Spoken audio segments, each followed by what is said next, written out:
រុងកម្រងការពួងសូមបួងសួងដល់អង្គអន់ព្រំតាស្រីណាជាគូនឹងខ្ញុំតាស្រីណាជាគូនឹងខ្ញុំសូមទឹកហូរនាំការឲ្យជួបនាងសូមទឹកហូរនាំការឲ្យជួបនាងបើមិនមែនគូសូមទឹកហូរនាំការពងវៀងបើមិនមែនគូសូមទឹកហូរនាំការពងវៀងបើស្រីណាគូអ្នកចម្រៀងបើស្រីណាគូអ្នកចម្រៀង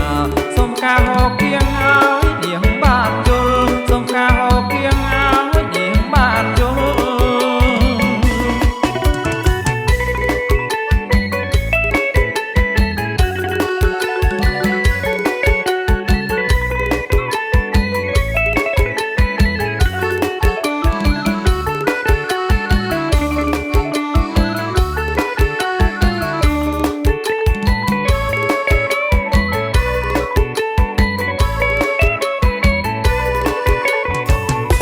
កម្រងការពួ